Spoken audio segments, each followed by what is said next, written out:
Reporte 100.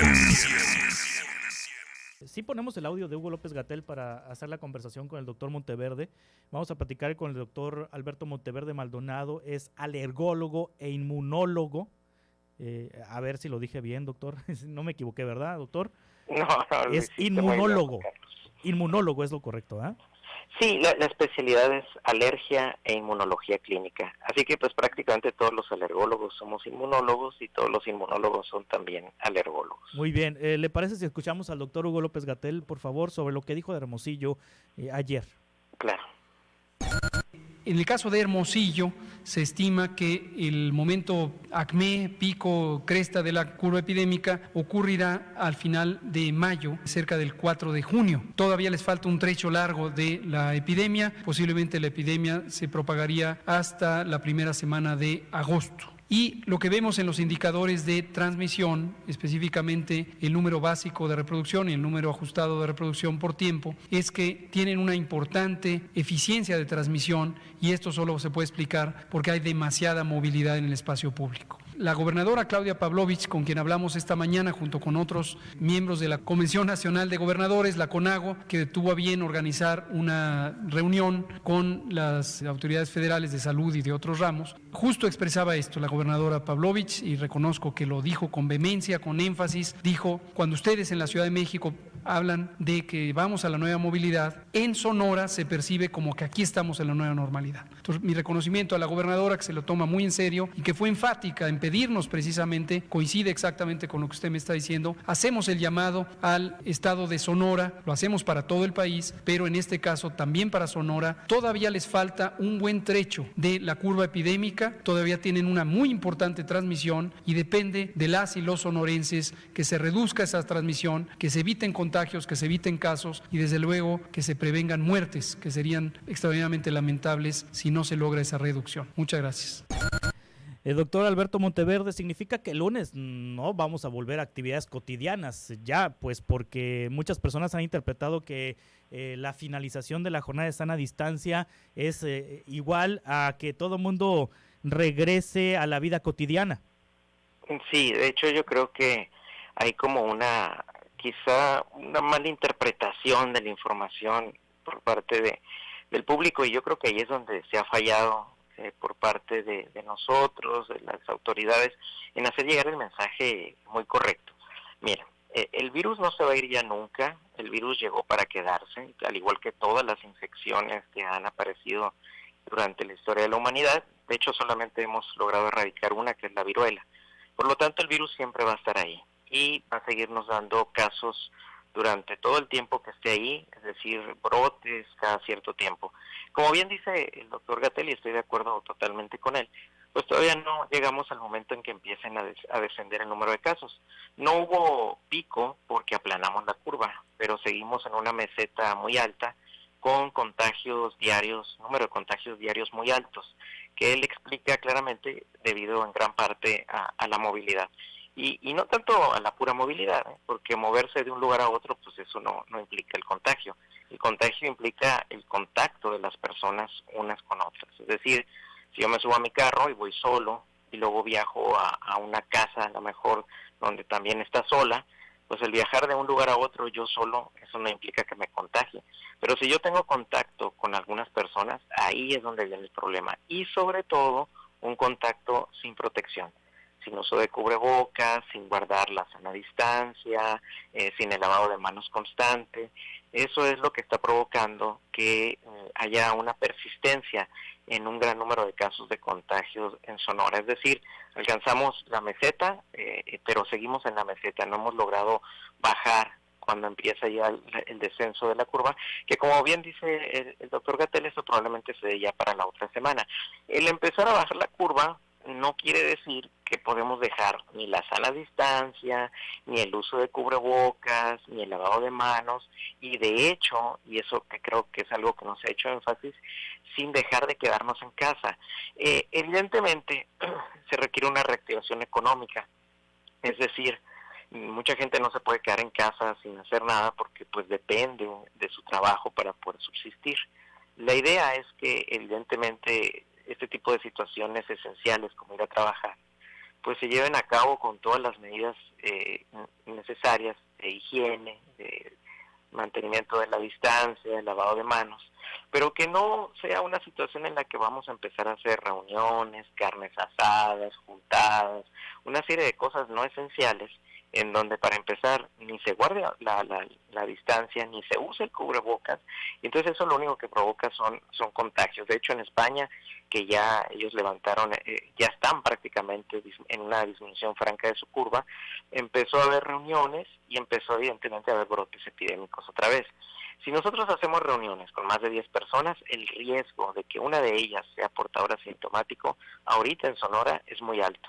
Entonces, aunque vean a la persona bien, que no tosa, que no tenga fiebre, que no tenga nada, puede ser portador de COVID. Y si no está usando cubrebocas, si no se mantiene a una distancia de 1.5 metros, si no se lavan las manos en cuanto tocan alguna cosa, eso eleva mucho el riesgo de contagio. Yo creo que es lo que la gente no ve. Yo veo en las calles, en las paradas de camión, personas conglomeradas sin cubrebocas, sin guardar 1.5 metros de distancia. No les veo que estén portando algún gel para estarse lavando las manos de forma constante. Es decir, la gente interpreta como que vamos a terminar la jornada de distanciamiento social, como que es regresar a como estábamos antes, por ahí de enero y febrero, y eso ya no va a ser posible.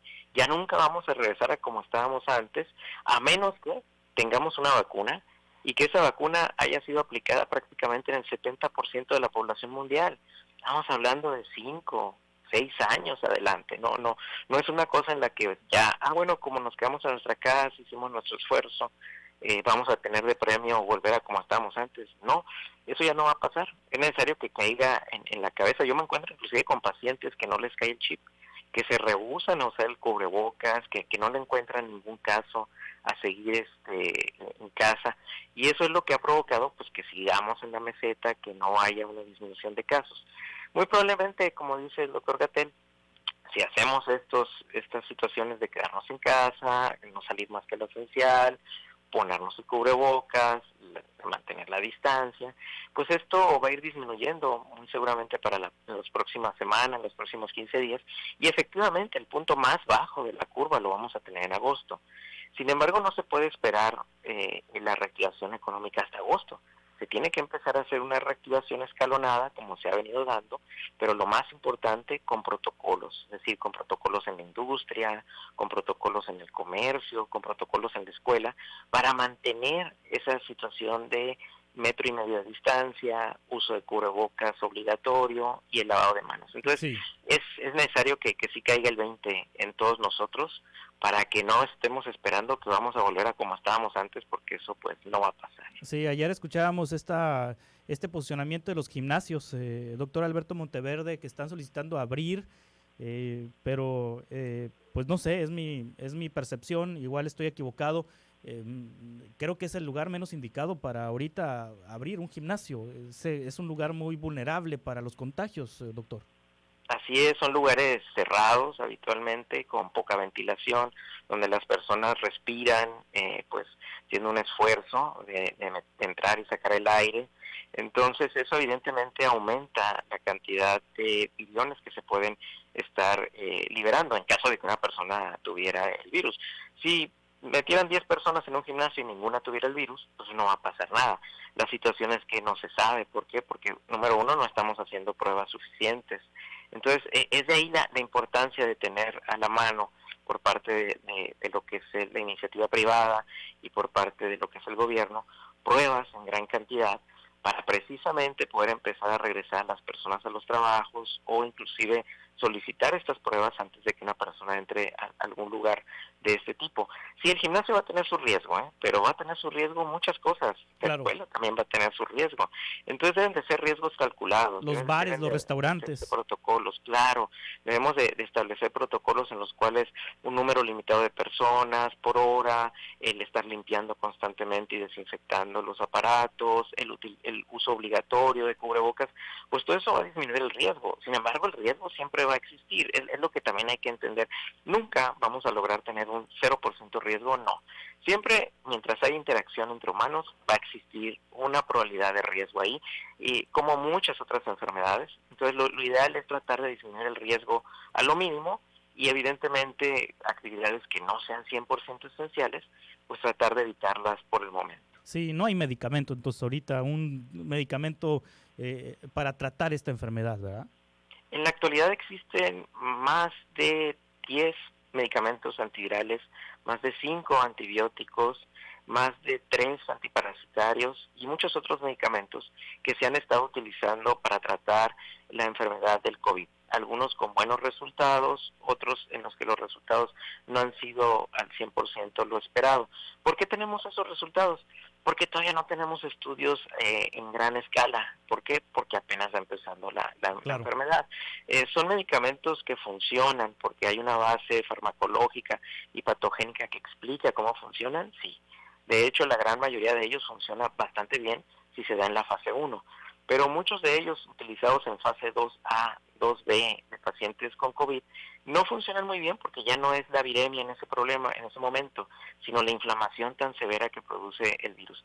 Entonces, evidentemente que sí hay medicamentos, falta todavía caminar un trecho en relación a la experiencia con ellos, efectos secundarios que pueden tener. Algunos de ellos, si no se utilizan bien, son peores que la misma enfermedad, es decir, hay medicamentos que mal utilizados pueden matar al paciente. Sí. Entonces es importante saber que si en un momento determinado se requiere de un médico para que te diga qué tomar, es en este momento. Definitivamente sí. El COVID no es una enfermedad que se pueda tratar con automedicación. No puede llegar pues no hay que hacerla como Trump, ¿no? Que se estaba tomando hidroxicloroquina, ¿no? La hidroxicloroquina o la cloroquina, que bueno, es básicamente la mamá de la hidroxicloroquina, son dos medicamentos que los hemos venido utilizando por décadas. Yo inclusive en alergia los utilizo en casos muy severos de dermatitis atópica con bastante buen éxito. Sin embargo, son medicamentos que tienen sus efectos secundarios, son medicamentos que hay que saber manejar, que hay que calcular bien la dosis, hay que saber que otros padecimientos tiene el paciente que se pueden agravar con el uso de estos medicamentos, y si no se sabe todo eso, es un gran riesgo. No es como llegar a la farmacia y comprarse una aspirina. Entonces, por eso, repito, la automedicación es muy, muy peligrosa, y en el COVID es como 10 veces más todavía. Muy bien, doctor Alberto Monteverde, muchas gracias por tomar esta llamada. No, de nada, Juan Carlos, un abrazo. Igualmente, es el alergólogo, el doctor Alberto Monteverde. Reporte 100.